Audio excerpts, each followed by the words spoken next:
Okay, so let's crack on. So we've got question 1 here. Diagram below shows a sector of a circle. So as we discussed, the sector is, it's the area of our part of our circle. So this whole bit here is the sector. Everything here is a sector. This would be classed, I suppose, as the major sector. This would be your kind of minor sector, which isn't part. So it's just the sector here is a big circle with a bit taken out. That's all we're thinking about.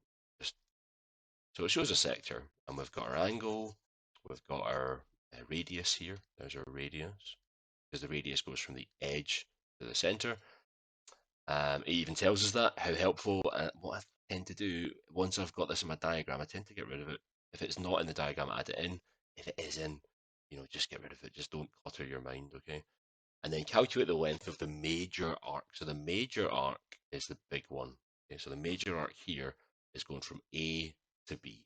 If it asked for the minor arc, that would be a very mean question because the minor arc is this, and I could see why most folk would just instantly work out this because it's shown.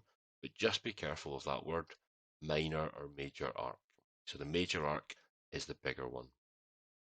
There's your minor arc. So first thing you want to do is get your equation out.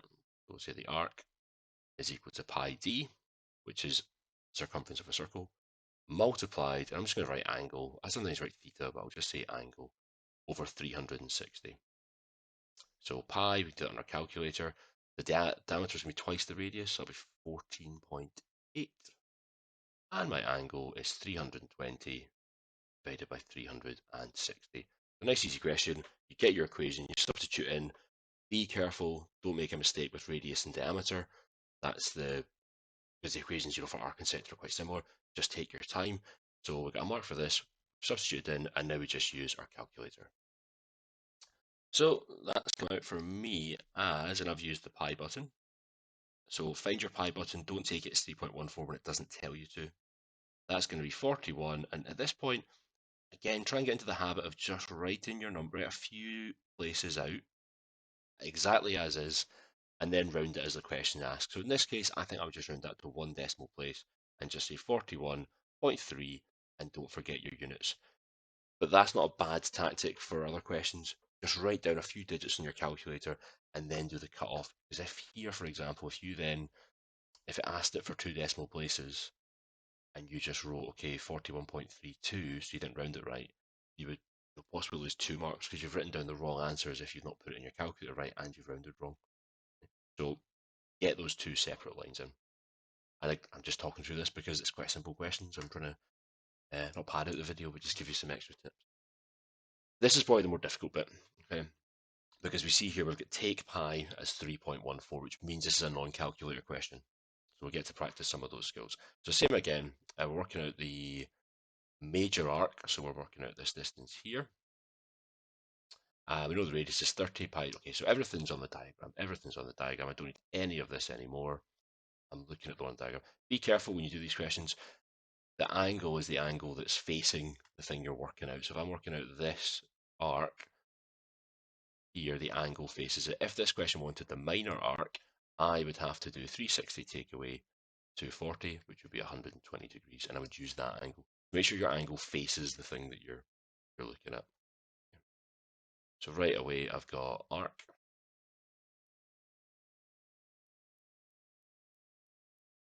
Again, I'm just going to say angle. I think theta looks better, but I'll just say angle. Zoom in a wee bit. So pi is 3.14. The diameter is twice the radius. This is a radius. It goes from the center to the edge. So I need to double that. So it's going to be 60. And my angle is 240 over 360. Fantastic. So the first thing you want to do is simplify this, because right now it looks like a bit of an annoying sum. So let's simplify this.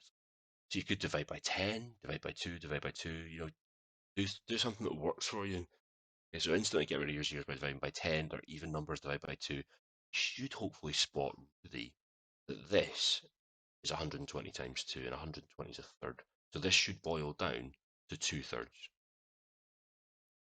60 times 2/3. So if you did it your way, you should still have got that that's 2/3. Right, so try and think of some of your big angles. So again, 90 over 360, that would be 1/4. 270 over 360, that would be 2. Yeah, 3/4, sorry. Early in the morning. So if you don't like that, if you don't remember all these common ones, just take your time. Divide by 10, get rid of your zeros.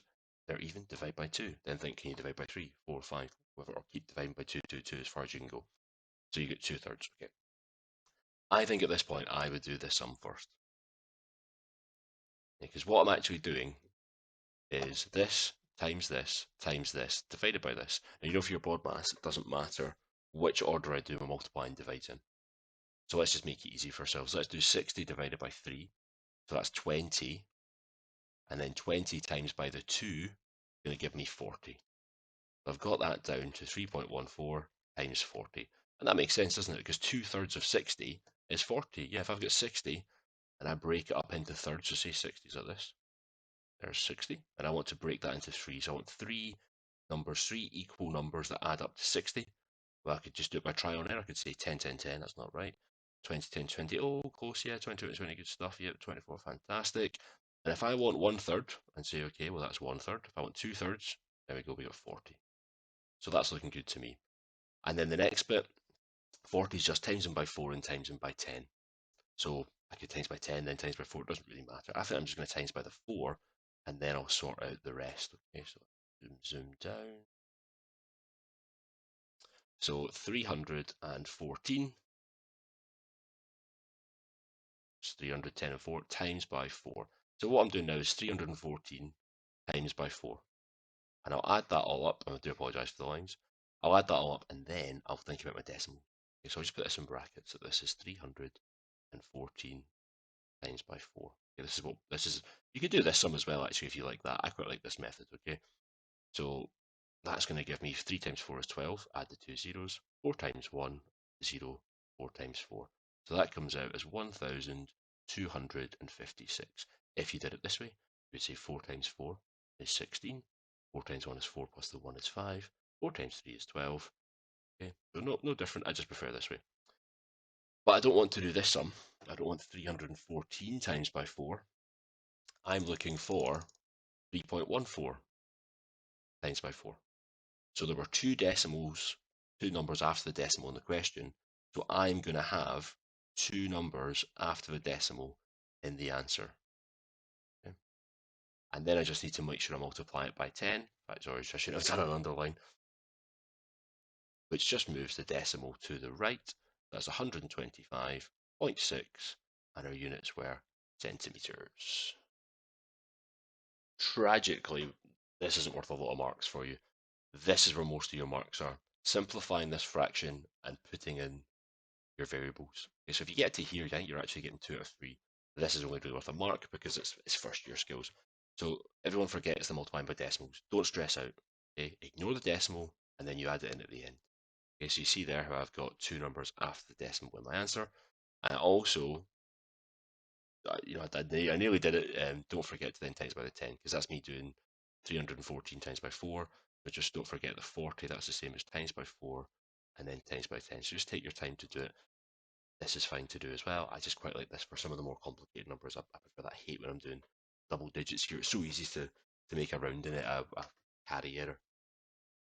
Okay, so we've got one more minute. I think,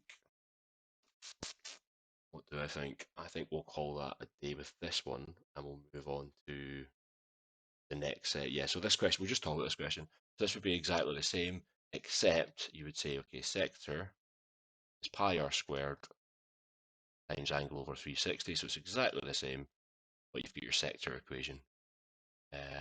Do calculator of the sector, so pi is 3.14, your radius is going to be 20 squared, and your angle is 45 over 360. Again, think about it, if 90 over 360 is a quarter, that's going to be half of a quarter, so that's going to be 1/8. Okay? 20 squared is going to be 400, so 3.14, 20 times 20 is 400 times by an eighth. Can I make life easy? I'd do 400 divided by 8 to give me the 50, then times this by the 5, times it by the 10. Okay, nothing complicated there. Exact same method as this one. Again, most of your marks are for this bit. So hope that was helpful. That's the core skills for this one, for this topic. The next skills are the more complicated things like rearranging. Do that on the next video.